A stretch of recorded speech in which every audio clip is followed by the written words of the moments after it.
Good morning, everyone. Welcome back to the new normal class of Practical Research 1. I am your teacher, Romel Palado. Before we are going to discuss our topic today, let us first have a sort of review of our past lesson. Last week, we discussed about the nature of inquiry and nature of research. Now, let's differentiate the two terms.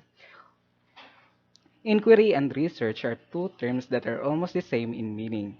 Both involve investigative work in which you seek information about something by searching or examining the object of your search.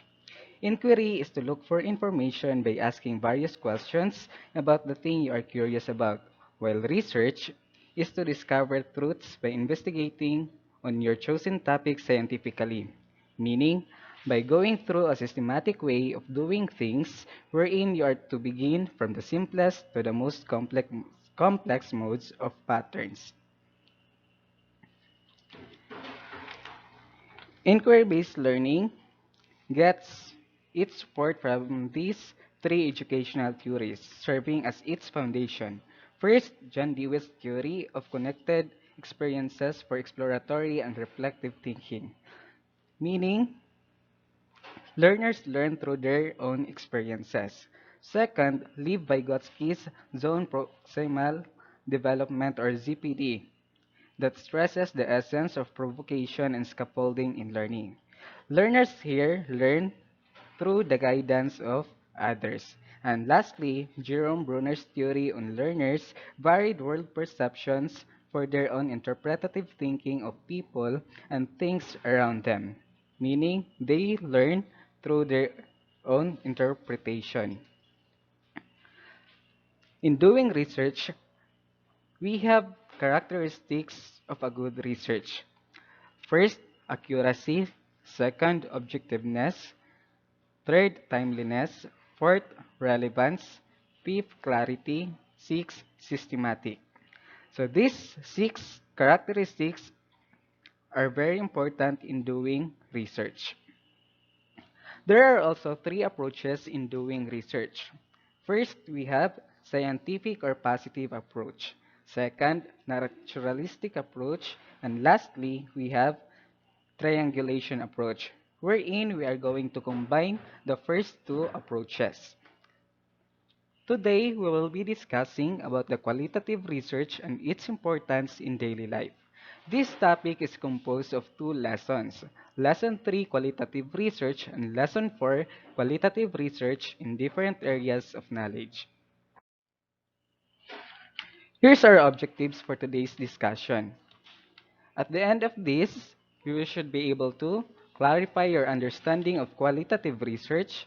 Second, explain the elements or characteristics of qualitative research. Third, justify the usefulness of qualitative research. Fourth, compare and contrast the types of qualitative research. Fifth, match a given research topic with the right research type. 6. Explain how qualitative studies takes place in other areas of knowledge. 7. Differentiate hard sciences from soft sciences. And lastly, specify the data collecting technique for a certain area of knowledge. Lesson 3 is all about the qualitative research. Around you are different people, things, and places. All these vary from one another as regards character or qualities. Curious about a person or a thing, you are inclined to conduct a qualitative research to discover such individuals' thoughts, feelings, and attitudes about a certain topic or to find out something beneath the surface of an inanimate thing or the effects of such object or place to some people. In Lesson 3, we will be discussing about the meaning of qualitative research, definition of qualitative research, characteristics of qualitative research, types of qualitative research, and lastly, advantages and disadvantages of qualitative research.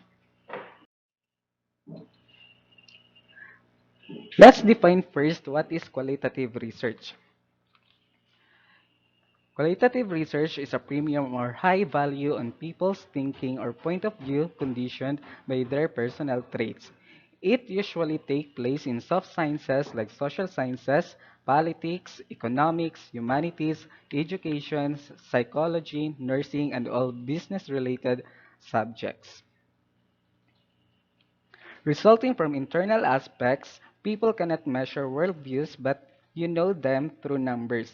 Obtaining world knowledge in this manner directs you to do a research called qualitative research. According to Coghan 2014, subjectivity in qualitative research is true, not only for an individual or a group under study, but also for you, the researcher, because of your personal involvement in every stage of the research.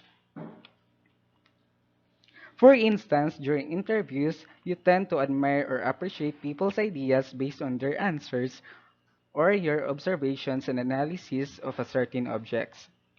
By carefully looking at or listening to the subject or object in a natural setting, you become affected by their expressions of what they think and feel about a topic. In short, you have a sympathy. Another definition of qualitative research according to Silverman and Lichman in 2013, Walliman in 2014, and Suter in 2012. In a qualitative research, the reality is conditioned by society and people's intentions are involved in explaining cause and effects relationships. Things are studied in their natural setting enough for you to conclude that qualitative research is an act of inquiry or investigation of real life events. Giving you more concepts about the qualitative research are the following paragraphs that comprehensively present the elements or characteristics, types, and advantages of this kind of research. Here are the characteristics of qualitative research. First, human understanding and interpretation. Data analysis results show an individual's mental, social, and spiritual understanding of the world. Hence, through their worldviews, you come to know what kind of a human being he or she is, including his or her values, beliefs, likes, and dislikes. The second one is active, powerful, and forceful. A lot of changes occur continuously in every stage of a qualitative research. As you go through the research process, you find the need to amend or rephrase interview questions and consider varied ways of getting answers. The third characteristics of a qualitative research is multiple research approaches and methods. Qualitative research allows you to approach or plan your study in varied ways. You are free to combine this with quantitative research and use all gathered data and analysis techniques. Fourth, we have specificity to generalization. Specific ideas in a qualitative research are directed to general understanding of something. It allows an inductive or scientific method of thinking. It follows an inductive or scientific method of thinking where you start thinking of particular or specific concept that will eventually lead you to more complex ideas such as generalizations or conclusions. The fifth characteristic is contextualization.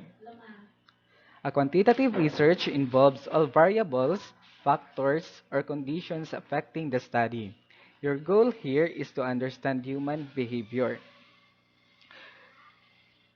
Thus, it is crucial for you to examine the context or situation of an individual's life, the who, what, why, how, and other circumstances affecting his or her way of life. Next, we have diversified data in real-life situations. A qualitative research prefers collecting data in a natural setting like observing people as they live and work, analyzing photographs or videos as they genuinely appear to people. More words come in a big quantity in this kind of research. That is, abounds with words and visuals. Data gathering through interviews or library reading, as well as the presentation of data analysis results, is done verbally. That is for abounds with words and visuals. Internal analysis. Here, you examine the data yielded by internal traits of the subject individuals. For example, the emotional, mental, spiritual, or characteristics of your subject. Types of qualitative research. We have case study. This type of qualitative research usually takes place in the field of social care, nursing, psychology, rehabilitation centers, education, etc. This involves a long time study. The second is ethnography. Falling in the field of anthropology, ethnography is the study of a particular cultural group to get a clear understanding of its organizational setup, internal operation, and lifestyle. A particular group reveals the nature or characteristics of their own culture through the world perceptions of the cultural group's members.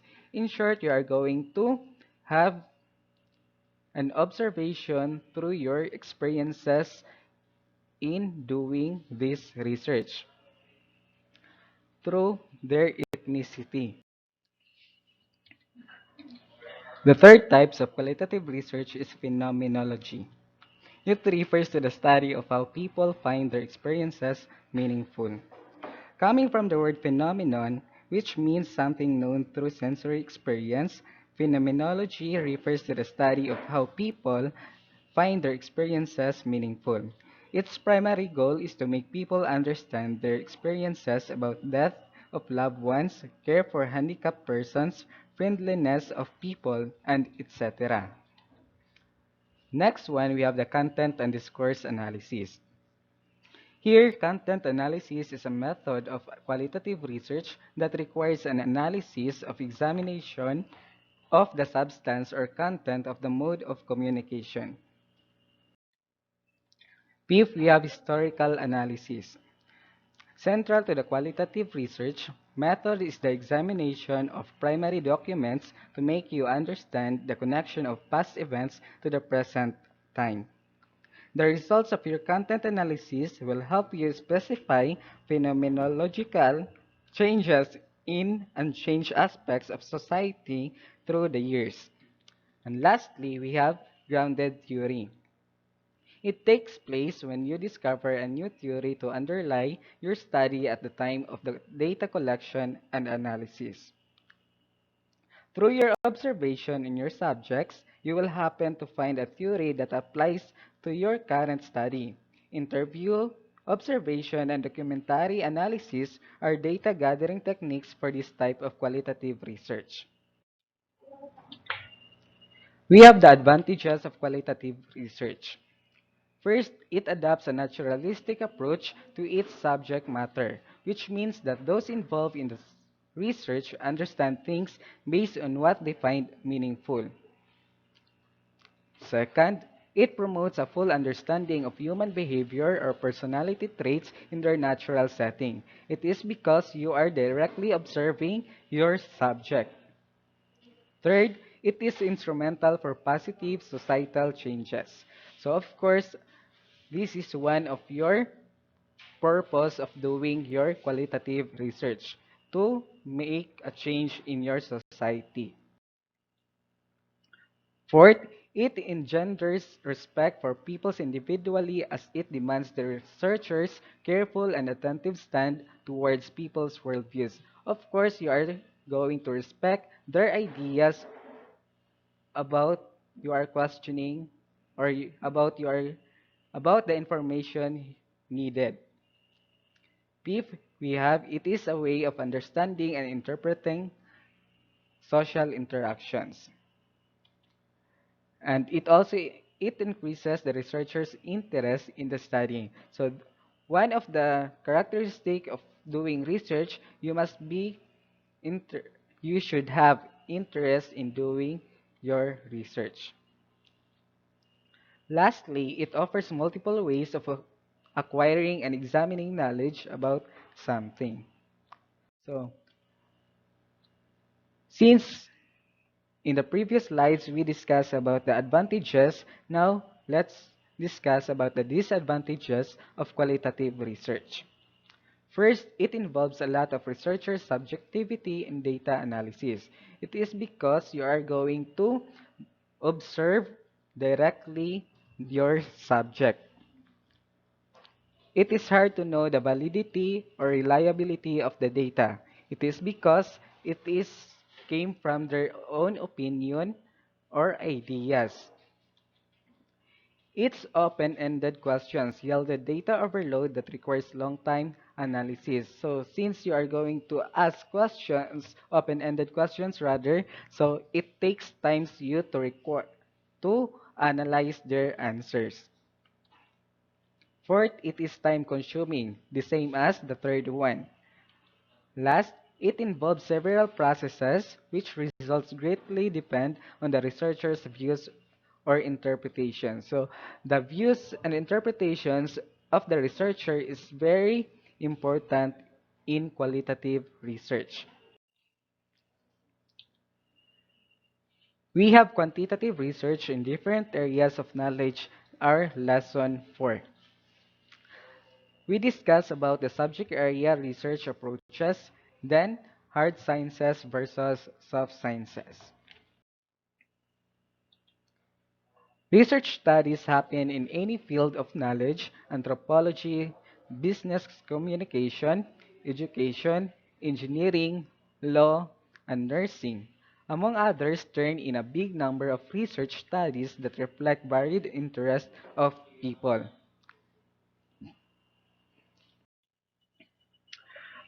According to Lausen 2010, the scientific approach gives stress to the measurable and observable facts instead of personal views, feelings, or attitude. It can be used in hard sciences.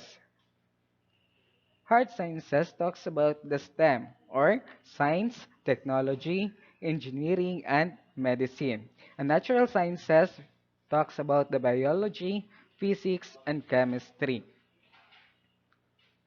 The positive or scientific approach allows control of variables or factors affecting the study, according to Lausen 2010. To become positivist or scientific in conducting your research study, you must collect data in controlled ways through questionnaires or structured interviews. So you are going to prepare your questions in conducting your research. It also expressed in measurable ways. This type of data are called quantitative data. From the word measurable, it involves numbers or numerical. We have the naturalistic, on the other hand, is people-oriented. Data collected in case represent personal views, attitude, emotions, and other subject traits of people in a natural setting. Collecting data is done in family homes, playground, workplaces, or school. The difference between scientific and naturalistic, in scientific, it involves numerical value, or it can be measurable. While naturalistic, it involves verbal or your own opinion, the views of your subject, and then their attitude. Unlike scientific approach that makes you express and record your findings quantitatively, which means in numerical forms, the naturalistic approach lets you present things qualitatively through verbal language or qualitative data. So this is also the difference between quantitative and qualitative. When we talk about quantitative, it involves number, while in qualitative, it involves verbal language. We have the humanistic approach. Literature and art criticism, where the researchers, using well-chosen language and appropriate organizational pattern, depend greatly on their interpretative and reflective thinking in evaluating the object of their study. The second one, we have philosophical research, where the focus of an inquiry is on knowledge and principles of being, on the manner of human beings conduct themselves on earth, based on their philosophy. Lastly, we have the historical research, where the investigation centers on events and ideas that took place in man's life at a particular period. So it's all about the period or the happenings between, during, after, and before. Now, let's talk about the hard sciences versus soft sciences. Soft sciences, such as marketing, man's thoughts and feelings, still take center stage in any research studies. The purposes of these studies we have first to increase man's understanding of the truths in line with marketing activities. So soft sciences involves marketing. Second, we have making him more intelligent in arriving at decisions about these aspects in life. So in soft sciences, you are going to improve your intellectual capacity in doing decision or in making decision. That is according to Finberg 2013. Now let's talk about hard sciences. It talks about STEM, so science, technology, engineering, and medicine. And natural sciences talks about the biology, physics, and chemistry. So hard sciences involves this one. The study of the science, technology, or their research. If it is about the science, technology, engineering, medicine, biology, physics, and chemistry, so it belongs to hard sciences. Now, hard sciences versus soft sciences. A quantitative or qualitative kind of research is not exclusive to either hard or soft sciences. So, meaning you can use either quantitative or qualitative in doing your research. It's either you are doing soft sciences or hard sciences. So, quantitative or qualitative research is applicable to both sciences. If you have queries, just contact me to my cell phone number 0930 or you may log on to the three to our e-learning sites. So the link is given now. So please log in to your e-learning. Thank you for listening.